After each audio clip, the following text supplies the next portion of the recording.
One of the most important things that we can do as a Christian that I've learned is to share your testimony with other people and your experience with different areas of life so that you can help them, to encourage them, and to help them to get closer to God themselves. And maybe they can do something that you've done and overcome something or something. Anyway, so if you hang on a little bit, I'm going to share with you my testimony and how it went for me last week. As 4 days I was in prison.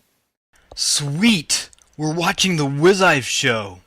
So it started out that on Wednesday we ended up going down to, I went down with a group of, there was 5 of us, 5 guys, and 2 of the guys, it was our first time in a prison, which is kind of interesting. It's fun to go along with these guys and kind of show them kind of the ropes and see how they respond to different things, and to see how they witness to different people, how they witness to people, and how they share their story.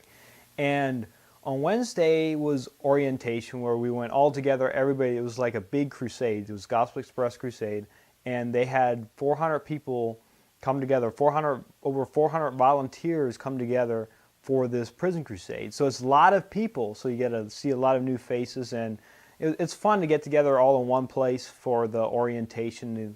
And we met at this church. And so we had lunch and stuff, and they went over all the different things you have to do in prison that you got to be really careful not to, there's many things that you got to be really careful about, because in prison some stuff can be a little bit dangerous. And it's not like you're just going in there and it's going to be easy piece of cake stuff, because these guys that are in there are all kind of dangerous. There's a reason that they're in prison. And anyway, we went for the South Carolina Prison Crusade, Gospel Express. They go to, I think it was 23 different prisons. If I'm right, I might be a little bit off on that number, so don't take me on that. But it's a whole bunch of different prisons in South Carolina that we go to, and it's one of those things where it just literally, like I said before, it will change your life if this is the first time you went. The first time that I went, I remember back, I was scared stiff to go into prison. But I did it anyway, and it did change my life. It changed my perspective on different things, but I'll get into that in a little bit. But this certain prison crusade, I had planned to go to Trenton, and Trenton was a prison that was there last year. But when I got down there, I found out that the other guys were going to a prison called Lee, which was in a different area. See, they go, after the orientation on Wednesday, they split it up into 3 different areas where they go out and they meet at those areas for the rest of the days. It's one in Camden, one in Columbia, and one in Abbeville. Those are the 3 areas that they meet at.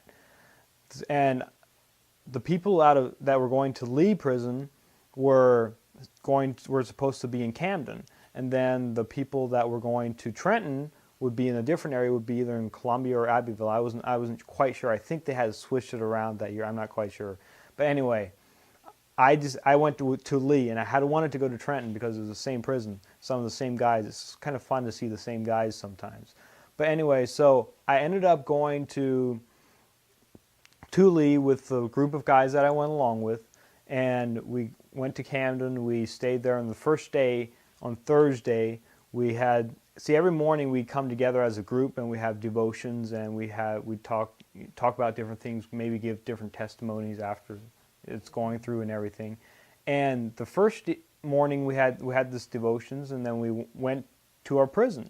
I think we got to the prison, it was like 12 o'clock on Thursday, and we played volleyball with them, which was really, really interesting, because it's to the prison, the Lee institution that I was in for all the 4 days was one of those prisons where it was a maximum security prison, but they had this really nice gym and everything, and it was, the people that are in there are usually people that are in there for a long time. They've done something pretty bad, like murder, rape, and all that bad stuff.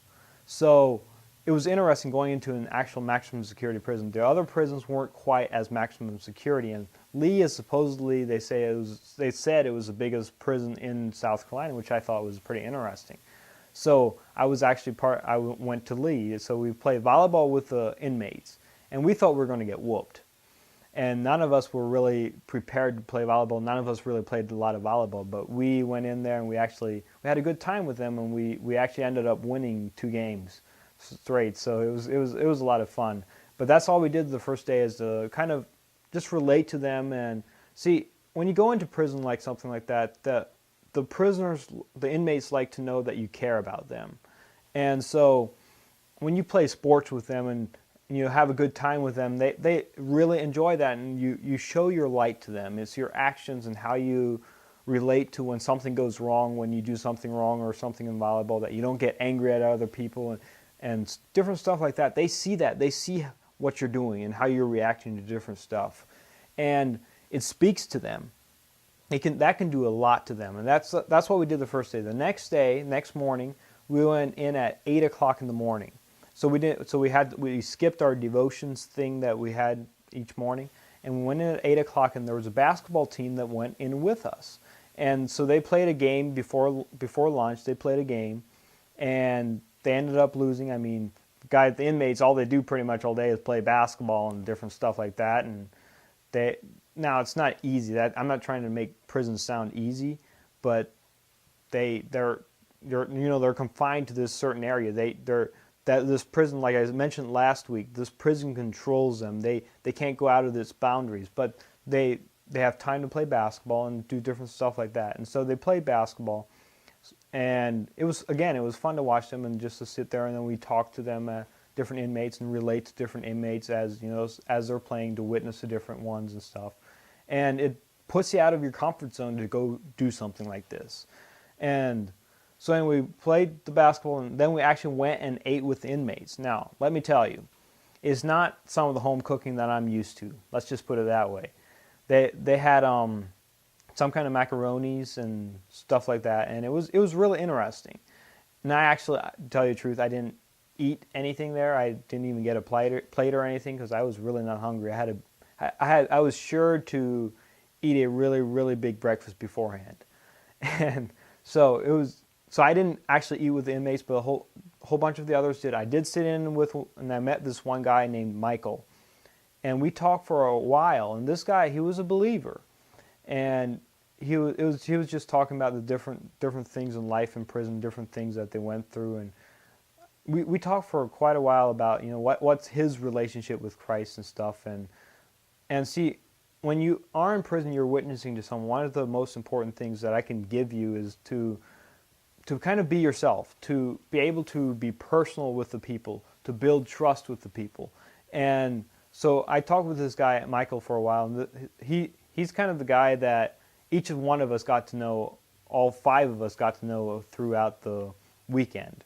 And he talked with us for a while at the one time when we were actually going between the dorms in prison. We were in the population of the inmates, which I'll talk to that right after lunch. That's what we did, is we went to dorms, and the dorms that we went to was they had 3 dorms on the one side, then the other side on the east side, and on the west side they also had 3 different dorms, or it was 4 different ones. I'm trying to think. It was 3 or 4. I think it was only 3. But anyway, we only went to the east side. The west side, they said, was they were a little bit scared about letting us go there, because apparently it was a little bit more dangerous there. And if I got the facts right, which I'm not sure if I do or not, so don't take me on this, they get like one or so stabbings every day, or maybe it was every week. I'm not sure, but they quite often have this stabbing, and that's pretty dangerous. So you're in among wolves when you go out there. When you pretty much, that's how it is if you go into prison. But the thing is, as I said, I was with 2 guys it was their first time in prison, and so it's fun to kind of see where they go with stuff and how they relate to stuff. And it was I know how it is for myself, being the first time in prison like 2 years ago when I first went, and it's very, very stretching, but it's very, very good. And so I guess this is my testimony, is that I definitely recommend that if you can, to go to a prison crusade. It's very deep and it's very profound. Anyway, when you go into a dorm, see, it's a big open building, and then they have all these different cells lined up against the wall, and they had 2 layers. And so the guys would, in their cells, they'd be locked into their cells when they're doing the count, which they do count, I think, like every 4 hours or so. They count all the inmates to make sure everybody's there, and count has to be cleared before anything can happen, before they can get out of their cells.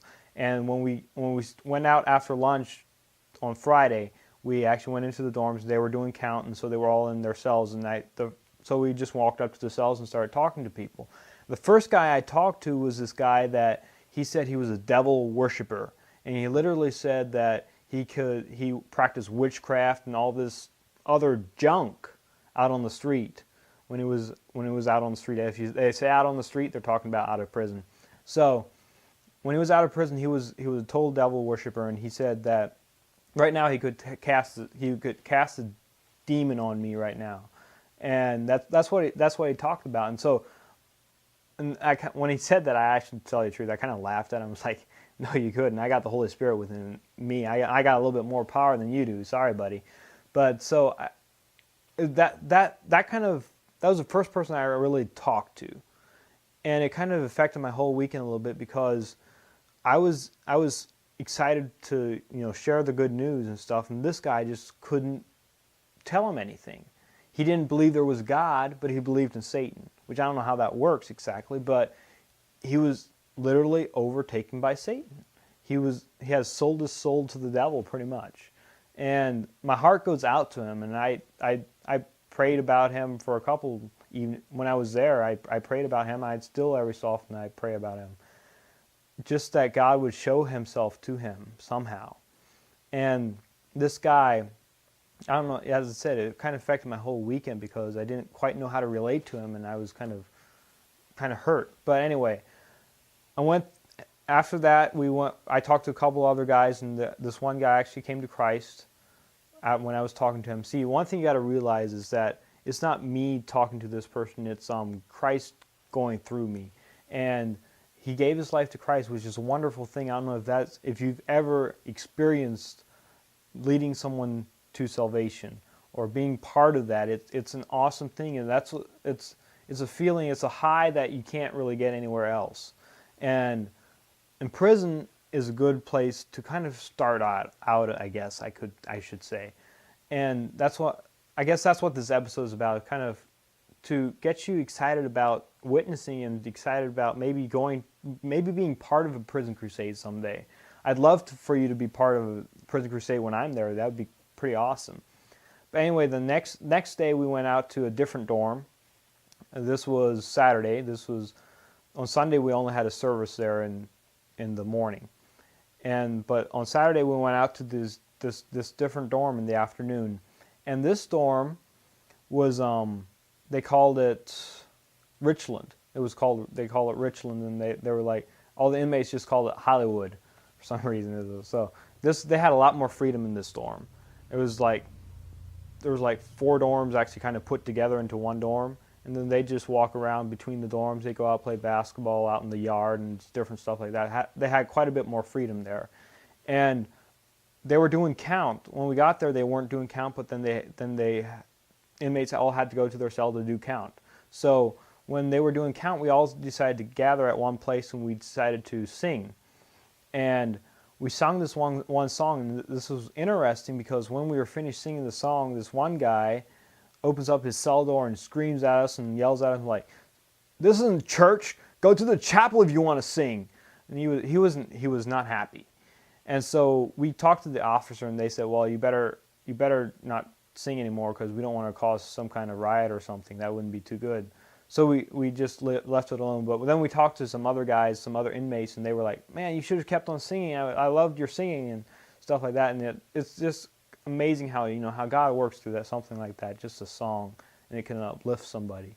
And then as we were talking to different people, as we were just ready to leave, just like the last minute, here's a pretty awesome thing that happened to me. This is kind of my biggest thing of the weekend. Was the last minute right before we had to leave. There's this one guy that I saw. There was 2 levels to this dorm, and so the top level there was steps that goes up, and he was standing at the steps by the steps, just looking down on us as we were talking to this one guy, and all 5 of us were gathered there because we were just ready to leave. And I just saw him there, and for some reason, I was like, I gotta talk to this guy. I was like, I don't know if you've ever had the Holy Spirit move inside of you, or you felt like you had to talk to a certain person. Well, that's how it felt for me. And so I actually went and talked to this person. This episode is going a lot longer than I was hoping it to, but I'm just going to keep on going because I want to tell you this story here. So I went up and I talked to this person. I just asked him what if he wants to talk, and what he's thinking about, and what if he knows how to get saved, what it means to be saved. And he was kind of, he didn't really know, and I explained to him what was going on, that if he knows that he committed a sin, or that he's a sinner and that he needs Jesus. And he's like, yeah, I know I do. And then I was like, how would you like to get saved? And I went through the whole plan of salvation thing. They have little things that you can go through. It was I forget what it's called. But it goes through the plan of salvation, explains how it all works. And so I had this little thing out with him. And I went through it with him, and he was like, "Yeah, I want to be born again. I want to be saved." And so I was like, "Okay, just pour your heart out to God, and just tell God how you feel." And he's like, "Well, I don't know how. I don't know how to pray." And this guy he didn't know how to pray, so I just led him into a prayer. And if you have never had the privilege of leading someone to Christ, it's one of those things. As I said, it's one of those things that it's a high that you can't really get anywhere else, and it's amazing to know that God can work through you and can change somebody's life because you did something. And that's how it was with this guy here. And he gave his life to Christ, and he was sincere about it. I always, when somebody wants to give their life to Christ, I always make sure that they really want it, and that they really know how serious this is. This isn't just something that you do just, these guys are here, I should give my life to Christ, today, then tomorrow I can do whatever I want. But he was sincere about it. So, it was an awesome weekend, and God moved, and I totally recommend going to Prison Crusade if you do have the chance to go. Okay, this is WizIve goal number 24, and that is to share Christ in prison. And the verses that go along with that is Matthew 25:35-36. For I was hungry, and you gave me something to eat. I was thirsty, and you gave me something to drink. I was a stranger, and you invited me in. Naked, and you clothed me. I was sick, and you visited me. I was in prison, and you came to me. See, going to prison and sharing Christ with people is just as important as some of the other stuff that it says there. This is the part of the show where we share with you a biblical joke of the week, and it will probably be lame, maybe a little bit of funny.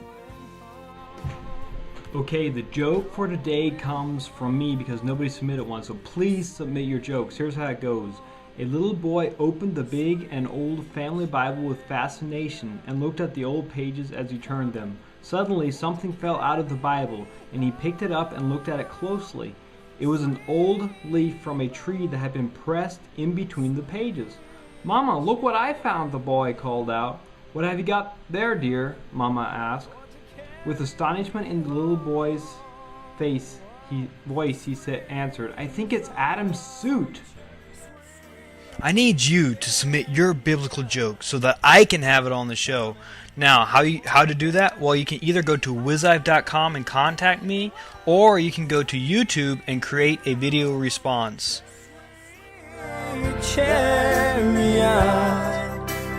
Coming for to carry me home, to carry me home,